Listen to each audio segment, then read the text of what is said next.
വർത്തമാനകാലങ്ങളുടെ യാത്രാനുഭവങ്ങളുടെ scan report. CT William scan reporter.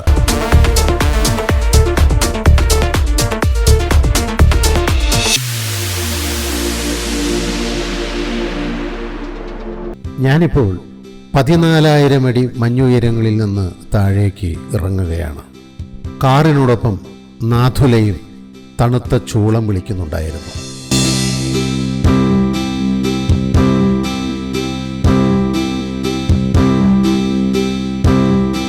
അപ്പോഴും മഞ്ഞ് പെയ്യുന്നുണ്ടായിരുന്നു. റോഡിന് ഇരുവശങ്ങളിലും മഞ്ഞുപരവതാനികൾ കാണാമായിരുന്നു. പർവ്വതങ്ങളിൽ മഞ്ഞുഞരമ്പുകൾ തടിച്ചൊഴുകുന്നത് കാണാമായിരുന്നു. അവിടെവിടെ പച്ചവിരിപ്പെട്ട മേൽക്കൂരകളിൽ പട്ടാള ബാരക്കുകൾ കാണാമായിരുന്നു. അവിടങ്ങളിലൊക്കെ ദേശീയ പതാകകൾ പാറിപ്പറന്നു. മഞ്ഞുപെയ്ത്ത് കുറഞ്ഞു. ഇപ്പോൾ ചാറ്റൽ മഴയുടെ സ്വകാര്യം കേൾക്കാം. ഞാനിനി പോകുന്നത് ഒരു പട്ടാളക്കാരൻ്റെ ശ്രീകോവിലിലേക്കാണ്. ബാബ ഹർഭജൻ സിംഗിൻ്റെ ദീപ്തമായ സ്മരണകളുടെ നാമജപ മുഖരിതമായ ഒരു മന്ദിരത്തിലേക്കാണ് ഞാൻ പോകുന്നത്. ഇത് ഭൗതികമായി അത്ര വലിപ്പമുള്ള മന്ദിരമൊന്നുമല്ല. പക്ഷേ ഭൗതികേതര ആത്മീയ വലിപ്പമുണ്ട് ഈ മന്ദിരത്തിന്. സായുധീയമായ അനൽപമായ ഗരിമയുമുണ്ട്. ബാബ ഹർഭജൻ സിംഗിൻ്റെ മന്ദിരമെത്തി.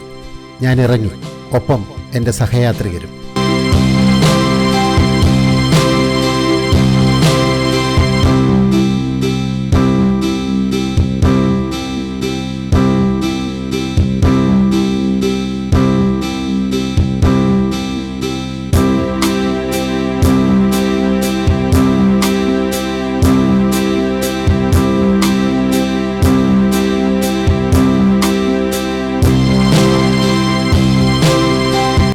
ഒരു ഭീമൻ ത്രിവർണ പതാകയുടെ ഛായാതലത്തിലാണ് ഈ മന്ദിരം. ചുറ്റും പർവ്വതങ്ങളാണ്.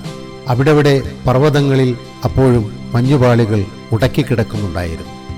മന്ദിരത്തിന് സമീപം കാർ പാർക്കിംഗ് അനുവദിക്കുന്നില്ല.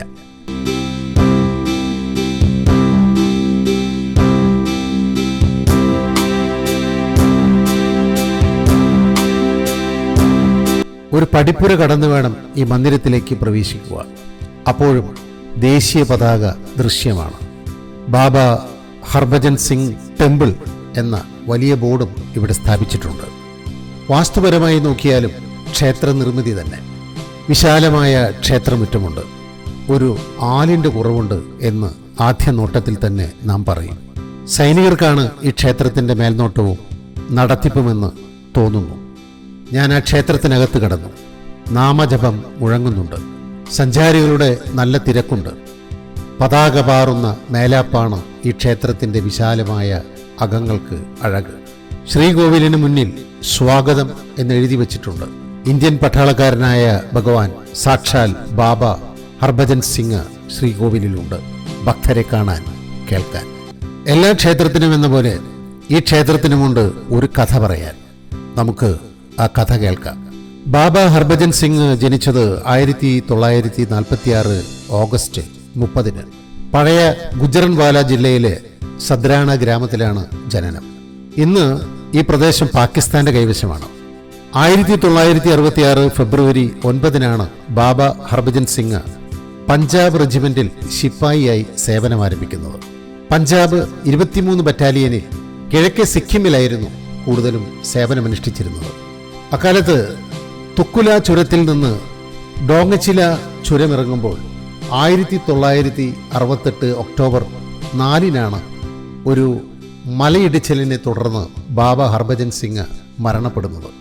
അതിശക്തമായ ഒഴുക്കിൽപ്പെട്ട ബാബയുടെ മൃതശരീരം 2 കിലോമീറ്റർ അകലെയാണ് കാണപ്പെട്ടത്.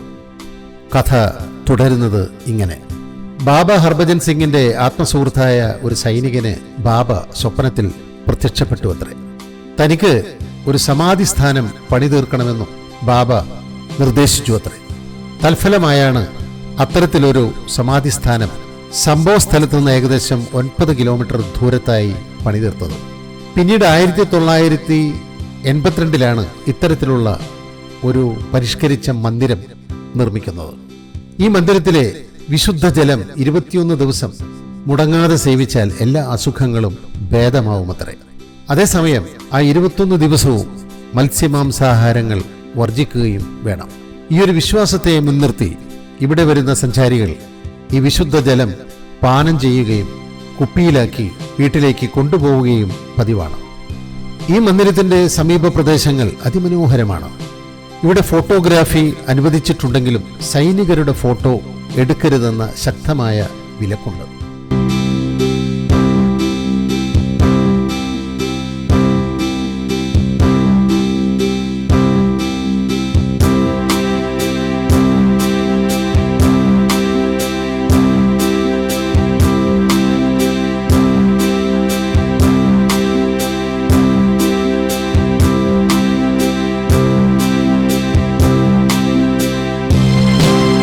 ഈ മന്ദിരത്തിന് സമീപത്തായി കുന്നിൻ മുകളിലായി ഒരു കൂറ്റൻ ശിവഭഗവാന്റെ പ്രതിഷ്ഠയുണ്ട്.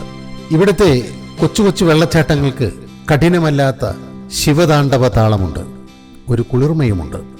ബാബ ഹർഭജൻ സിംഗ് മന്ദിരവും ശിവഭഗവാനെയും കണ്ട് ഞാൻ ആ താഴ്വാരമിറങ്ങി. രാവിലെ എപ്പോഴുമാണ് ഞാനും സംഘവും ഒരു കപ്പ് ചായയും മൊമോസും കഴിച്ചത്. വിശപ്പ് സഞ്ചാരത്തിന് വഴിമാറുകയായിരുന്നു. മാത്രമല്ല, ഈ പ്രദേശത്തൊന്നും ഹോട്ടലുകളില്ല. നാം നേരത്തെ കണ്ടതുപോലെയുള്ള അപൂർവം തട്ടുകടകൾ കാണാം. ഇനിയും ഭക്ഷണം കഴിക്കണമെങ്കിൽ ഈ കുന്നുകളൊക്കെ ഇറങ്ങി താഴെ സിക്കിമിൽ എൻ്റെ ഹോട്ടലിൽ എത്തണം. അതിനിടെ ഒരു കാഴ്ച കൂടി കാണാമെന്ന് എൻ്റെ ഗൈഡ് പറയുന്നു, ചാങ്കു തടാകം. എൻ്റെ വാഹനം ചാങ്കു തടാകം ലക്ഷ്യമാക്കി ഓടിക്കതച്ചു. അപ്പോഴും മഞ്ഞുപാളികൾ ചുറ്റുപാടും ഒളിഞ്ഞും തെളിഞ്ഞും കാണാമായിരുന്നു. ചാറ്റൽ മഴ മാഞ്ഞും മറഞ്ഞും നിന്നു. കാറിൻ്റെ സ്ഫടികജാലകങ്ങൾ ആ മഴത്തുള്ളികളെ ഉമ്മ വെച്ചുകൊണ്ടിരുന്നു. ഈ തടാകത്തിൻ്റെ ശരിക്കുള്ള പേര് സോങ്കോ തടാകം എന്നാണ്. ചാങ്കു തടാകം എന്നും പറയും. ഗാങ്ടോക്കിൽ നിന്നും 40 കിലോമീറ്റർ അകലെയാണ് ഈ തടാകം. എന്ന് വെച്ചാൽ 40 കിലോമീറ്റർ താഴേക്കിറങ്ങിയാൽ എനിക്ക് ഗാങ്ടോക്കിലെത്താം. അതായത് 3700 അടി ഉയരത്തിലാണ് ഈ തടാകം. 60 ഏക്കറിൽ വ്യാപിച്ചു കിടക്കുന്ന ഈ തടാകത്തിന് 2700 അടി നീളവും 1400 അടി വീതിയുമുണ്ട്. മഞ്ഞുകാലത്ത് ഈ തടാകം മഞ്ഞിൽ മരവിച്ചു കിടക്കും. ബുദ്ധസന്യാസിമാരുടെ പ്രിയ തടാകമാണ് ചാങ്കു. ഗുരുപൂർണിമയും രക്ഷാബന്ധനും ഇവിടെ ആഘോഷങ്ങളാണ്. ചില സഞ്ചാരിക്കൂട്ടങ്ങൾ ഇവിടങ്ങളിലൊക്കെ ഇറങ്ങി പടമെടുക്കുന്നുണ്ട്. എൻ്റെ വിശപ്പും ഗൈഡിൻ്റെ പിടിപ്പുകേടും ഈ കാഴ്ചകളൊക്കെ എന്നിൽ നിന്ന് തട്ടിമാറ്റിക്കൊണ്ടുപോയി.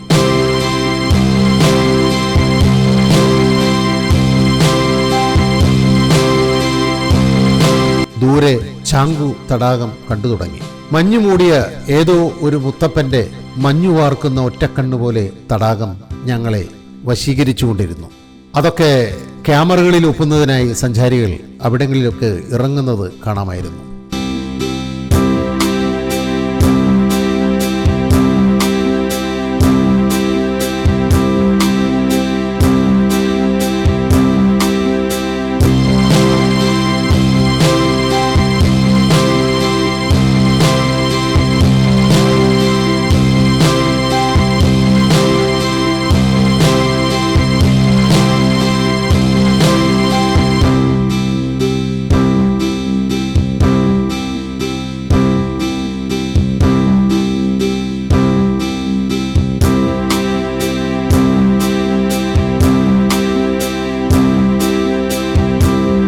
ചാങ്കു തടാകം ഞങ്ങൾക്ക് അരികിലെത്തി തുടങ്ങി.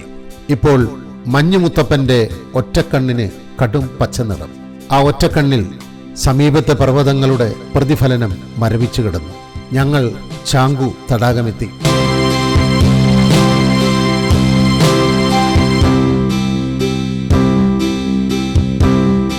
തടാകക്കരയിലെ യാക്കുകൾ പ്രത്യക്ഷമായി.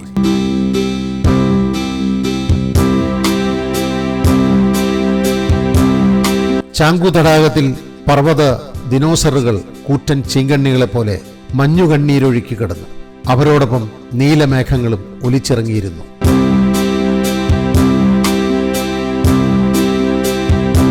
യാക്കുകൾ ഇവിടെ ബുദ്ധസന്യാസികളെ പോലെ ധ്യാനമിരിക്കുന്നത് കാണാം. ചുവന്ന പട്ടുകൊണ്ട് യാക്കുകളെ അലങ്കരിച്ചിരുന്നു. ഐ ലവ് ഇന്ത്യ എന്ന പ്രണയലേഖനം മിക്കവാറും എല്ലാ യാക്കുകളിലും തൂങ്ങിക്കിടന്നു.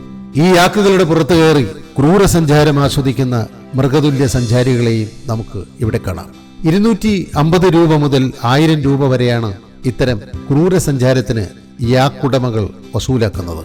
ഇക്കൂട്ടർ ഗൂഗിൾ പേ വഴി പണം സ്വീകരിക്കില്ല. കാരണം മൃഗങ്ങളോട് കാണിക്കുന്ന ക്രൂരതയ്ക്ക് അത് തെളിവാകുമല്ലോ.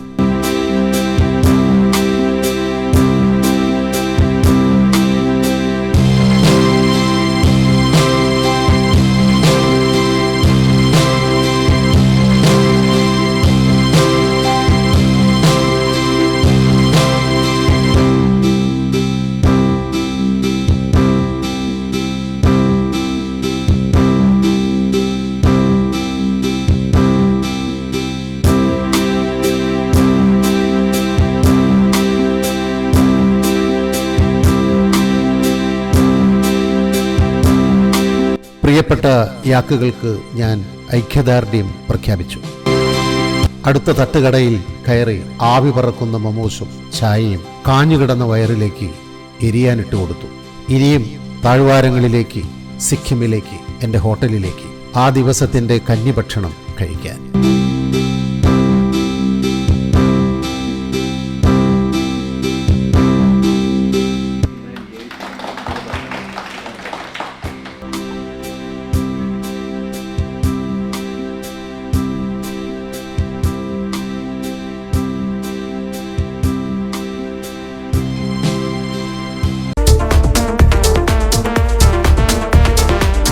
വർത്തമാനകാലങ്ങളുടെ യാത്രാനുഭവങ്ങളുടെ scan report. CT William scan reporter.